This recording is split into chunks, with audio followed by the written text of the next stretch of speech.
नमस्कार दोस्तों, जय हिंद, वंदे मातरम। मैं आपके साथ जायसवाल सर। आप सभी का स्वागत अभिनंदन है टीटी फैमिली शिक्षकों के परिवार जायसवाल कोचिंग सेंटर पर, पावर्ड बाई शिक्षा ही प्रकाश है। दोस्तों, आज की क्लास में हम बात करने वाले हैं आपके सिलेबस के अकॉर्डिंग। हम बात करेंगे वर्ग 1 बायोलॉजी की क्लास की बात करेंगे और यह पार्ट नंबर आपका 12 है बाई जायसवाल सर। इसके पहले 11 पार्ट ऑलरेडी कंप्लीट कर चुके हैं, जिसका यहाँ पे आपको आई बटन पे ऑलरेडी लिंक दे दिया गया है। प्रत्येक क्लास फ्री ऑफ कॉस्ट है, क्योंकि यह राष्ट्र हित में टीटी फैमिली है, शिक्षकों का अपना आवर टीचर्स फैमिली है। बाकी सभी 7 PM पे बाल विकास पेडागोजी की लाइव क्लास होती, तो 7 PM पे अवश्य जुड़िएगा। चलिए, आज के क्लास में हम टॉप 20 क्वेश्चंस करेंगे सिलेबस के अकॉर्डिंग। चलिए, सभी लोग तैयार हो जाइए, जिनमें से पहला प्रश्न आपकी स्क्रीन पर ऑलरेडी आ चुका है। कुफर कोशिकाएं उपस्थित होती हैं यकृत में, छोटी आंत में, अग्नाशय में या थायराइड ग्रंथि में उपस्थित होती हैं। तो हम सभी लोग जानते हैं कुफर कोशिकाएं जो है आपकी उपस्थित होती हैं, वह किस में होती हैं? कुफर कोशिकाएं जो होती हैं वह आपके यकृत से साइनोसाइड्स के स्तर पर स्थित भच्ची कोशिकाएं होती हैं। ये कोशिकाएं क्षतिग्रस्त श्वेत एवं लाल रुधिर कोशिकाओं तथा जीवाणु कोशिकाओं को नष्ट कर देती हैं। तो किसकी बात करेंगे? यकृत की बात करेंगे। इसके बाद आपका सेकंड प्रश्न, शशक में वृषण के सिरे पर स्थित एपिडिडाइमिस का शीश कहलाता है। वासा डिफरेंस काडा एपिडिडाइमिस की बात करेंगे, गुबेरनेकुलम की बात करेंगे, कैपुट एपिडिडाइमिस की बात करेंगे। तो हम सभी लोग जानते हैं शशक में वृषण के सिरे पर स्थित जो आपका एपिडाइमिस का शीश जो कहलाता है वह आपका कहलाता है कैपुट एपिडिडाइमिस की बात करेंगे। हम जानते हैं कि प्रत्येक वृषण के पृष्ठभाग से एक सघन चपटी सफेद रंग की संरचना संलग्न होती है, जिसे एपिडिडाइमिस कहते हैं। शशक में वृषण के सिरे पर स्थित एपिडिडाइमिस का शीश कैपुट एपिडिडाइमिस कहलाता है। कौन सा कहलाता है? कैपुट एपिडिडाइमिस की बात करेंगे। इसके बाद आपका अगला प्रश्न है। दोस्तों, अगला प्रश्न है, स्कैरिस की देह गुहा होती है साइजोसिलियोम, कूट प्रगुहा, सत्त गुहा या रुधिर गुहा की बात करेंगे। आप सभी जानते हैं स्कैरिस की देह गुहा जो होती है वह आपकी कौन सी कहलाती है?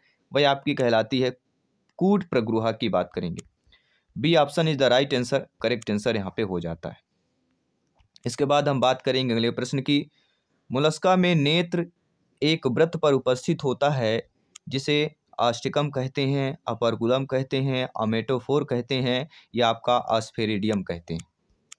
तो मोलस्का में नेत्र एक वृत्त पर उपस्थित होता है, जिसे आपका कहा जाता है वह कहलाता है अमेटोफोर। जी हाँ दोस्तों, संघ मोलस्का में जीव का प्रत्येक नेत्र ठूंठ के समान वृत्त अर्थात अमेटोफोर पर स्थित होता है। इसके बाद आपका 4th नंबर प्रश्न है, मल्पीगियन जो नलिकाएं होती हैं वे कीटों का उत्सर्जी अंग होती हैं, मेढक का उत्सर्जी अंग होती हैं, कीटों का श्वसन अंग होता है या कीटों के अंतःस्रावित ग्रंथियां होती हैं। तो हम सभी लोग जानते हैं कि मल्पीगियन जो नलिकाएं होती हैं वह नलिकाएं आपके कीटों का उत्सर्जी अंग होती हैं। जी हाँ, मल्पीगियन नलिकाएं कीटों का उत्सर्जन अंग होती हैं।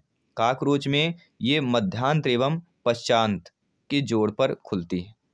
किसकी बात करेंगे? काकरोच की बात करेंगे।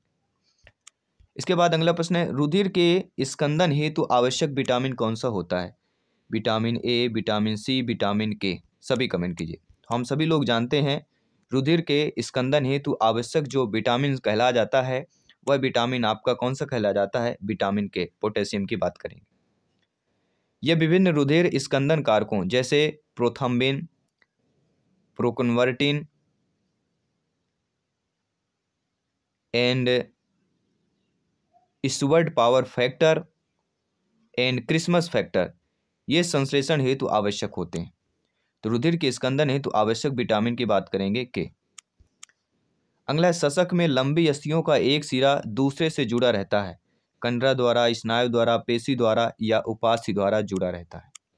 सभी कमेंट कीजिएगा मेरे प्यारे प्यारे भाई बहन गृहिणी, जिनका सपना है टीटी एग्जाम को फतेह करना, सिलेक्शन 101% यहाँ पे पक्का करना। तो शशक में लंबी अस्थियों का एक सिरा दूसरे से जुड़ा रहता है इसका जो राइट ऑप्शन आपका हो जाता है वह क्या हो जाता है, सभी लोग बताइए। देखिए, हम सभी लोग जानते हैं कि स्नायुओं से मुक्त है, कोलेजन तंतु तथा कुछ प्रत्यास्थ तंतु पाए जाते हैं। कोलेजन तंतु तथा प्रत्यास्थ तंतु पाए जाते हैं और स्नायु एक अस्थि के सिरे से दूसरे अस्थि के सिरे से जोड़ता है। कौन जोड़ता है? स्नायु जोड़ता है। तो शशक में लंबी अस्थियों का एक सिरा दूसरे से जुड़ा रहता है, स्नायु द्वारा जुड़ा रहता है। और कंडरा क्या होता है? यह कंकाली पेशी में अस्थि से जोड़ती है। जो कंडरा होता है यह आपके क्या करता है? तो कंकाली पेशी को अस्थि से जोड़ता है, वह कंडरा। लेकिन शशक में लंबी अस्थियों का एक सिरा दूसरे से वह जोड़ता है, वह कहलाता है स्नायु द्वारा। तो दोनों चीजें आपको समझ लेना है। आर्यज जो कारक पाया जाता है सभी कशेरुकी जीवों में, सभी स्तनधारियों में, सभी सरीसृपों में, या केवल मनुष्य तथा रीसस बंदर में पाया जाता है। तो आर्यज कारक किस में पाया जाता है? आप सभी लोग जानते हैं, समझते हैं, ज्ञानी सर्वव्याख्याता लोग हैं। देखिए, ये जान लीजिए, आर्यज कारक की खोज सर्वप्रथम किसने की थी? कार्ल लैंडिस्टर ने तथा A.S. वीनर ने। कब की थी? 1940। मैकेका रीसस बंदर के रुधिर द्वारा इम्यूनाइज्ड शशकों में की थी। और आर्यज जो कारक होता है केवल बंदरों तथा मनुष्यों में पाया जाता है। इसमें केवल बंदर और मनुष्य की बात करते हैं। यहाँ पे केवल मनुष्य तथा रीसस बंदर की बात करेंगे। ऑप्शन नंबर डी की बात करें।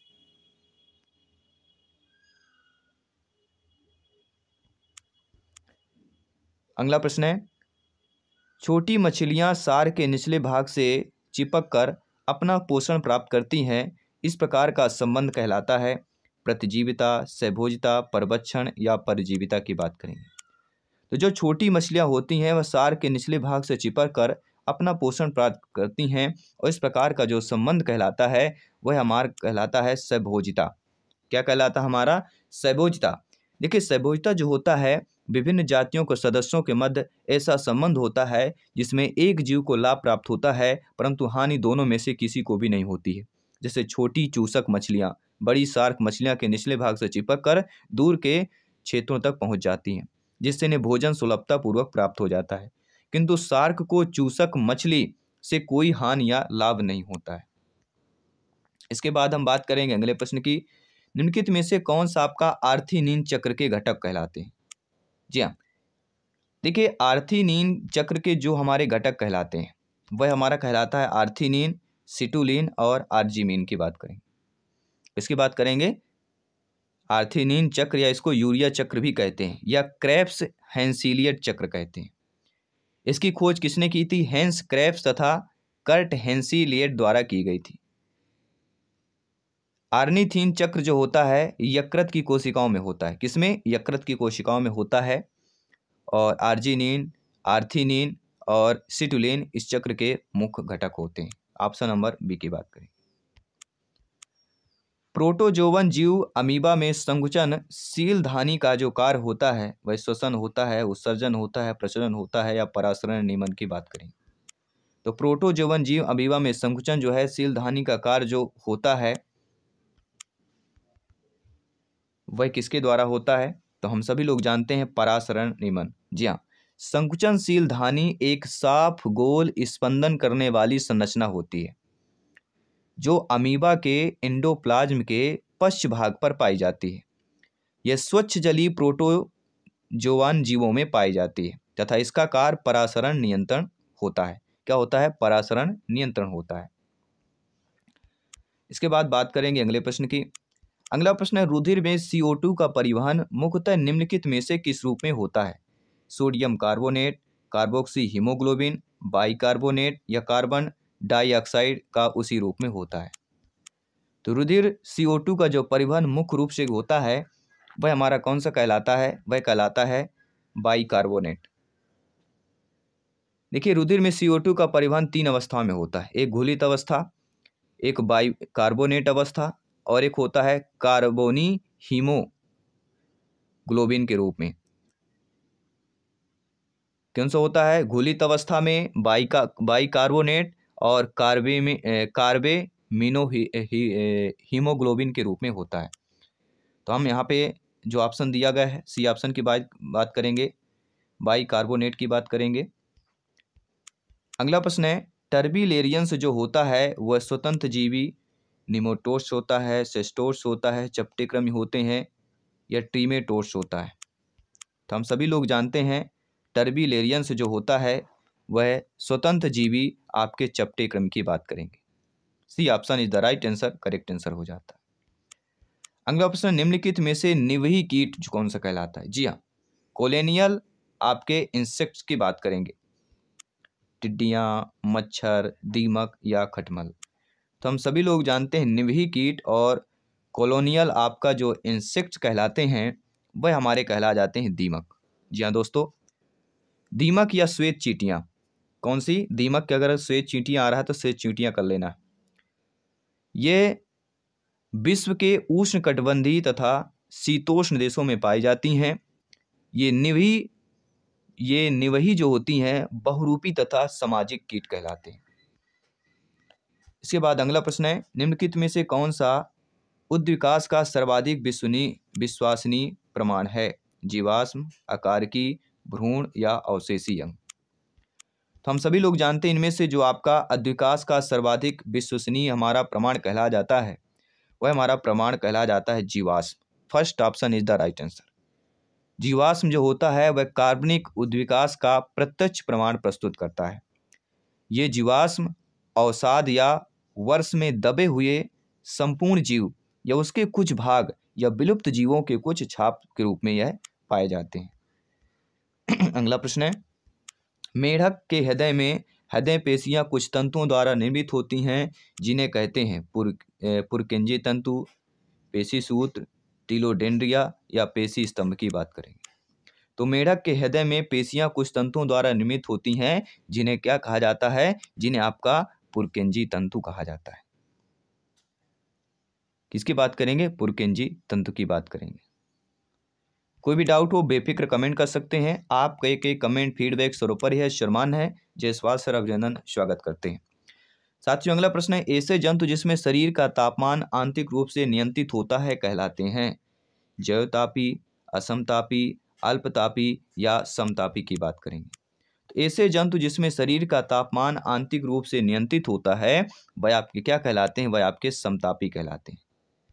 जी हाँ, ऐसे जंतु जिसके शरीर का तापमान सदैव लगभग समान हो या नियत बना रहता है समतापी। समान ताप नाम से ही पता चलता है। और उन्हें गर्म रुधिर वाले जंतु भी कहा जाता है, जैसे पक्षी, मनुष्य, ठीक है। और एक होता है असमतापी। तो असमतापी में कौन कौन से होते हैं? सरीसृप, उभयचर, ये हमारे आ जाते हैं। अगला है, मनुष्य में लार का स्त्रावन नियंत्रण होता है मेगडुला ऑब्लांगेटा के द्वारा, मेसेनसिफेलान के द्वारा, हाइपोथैलेमस के द्वारा, अनुमस्तिष्क की बात करेंगे। तो मनुष्य में लार का स्त्रावन जो होता है वह किसके द्वारा होता है? सभी कमेंट कीजिएगा। मनुष्य में लार का स्त्रावन आपके मेडुला या ऑब्लांगेटा द्वारा होता है और ये मस्तिष्क का सबसे पश्च भाग होता है। इसमें एक भीतरी गुहा पाई जाती है जिसे चतुर्थ वेंट्रिकल भी कहते हैं। इस प्रकार में केंद्र में स्थित जो होता है श्वसन केंद्र, आपका हेद केंद्र, निगलने या उल्टी करने, क्रमांचुनन, आगनाल के स्त्रावन एवं सक्रियता, लार के स्त्रावन, खांसने, छींकने इत्यादि हेतु प्रत्यावर्तन केंद्र की बात करेंगे। और चौथा होता है वासोमोटर केंद्र। तो 4 केंद्र होते हैं जो हम आपको बता चुके हैं। अगला प्रश्न है, शिस्टोसोमा का मध्यस्थ पोषी कहलाता है? घोंघा, मच्छर, घरेलू मक्खी या भेड़ की बात करेंगे। तो शिस्टोसोमा का जो मध्यस्थ आपका पोषी कहलाता है वह आपका कौन सा कहला जाता है? वह कहला जाता है घोंघा। जी हाँ, शिस्टोसोमा मानसोनी को मानव रुधिर फ्लूक भी कहा जाता है।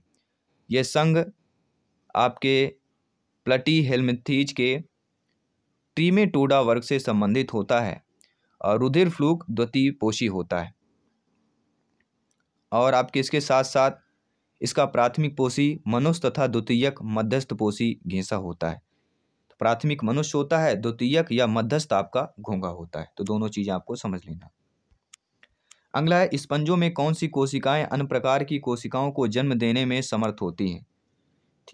थीसोसाइट्स, निडोसाइट्स, पिनेकोसाइट्स या आर्कियोसाइट्स की बात करेंगे।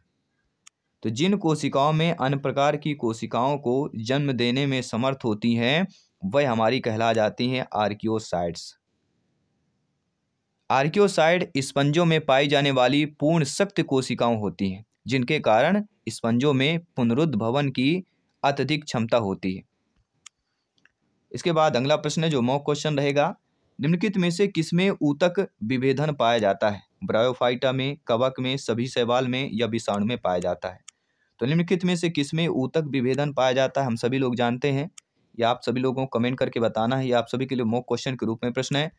साथ ही साथ 20 में से आपने कितना स्कोर प्राप्त किया ये भी आपको कमेंट करके बताना है। यहाँ पे सभी लोग कमेंट कीजिएगा। मैं आपके साथ जयसवाल सर मिलता हूँ आपके 7 PM पे बाल विकास पेडागोजी के लाइव क्लास के साथ। सभी मित्रों को जय हिंद, वंदे मातरम, धन्यवाद।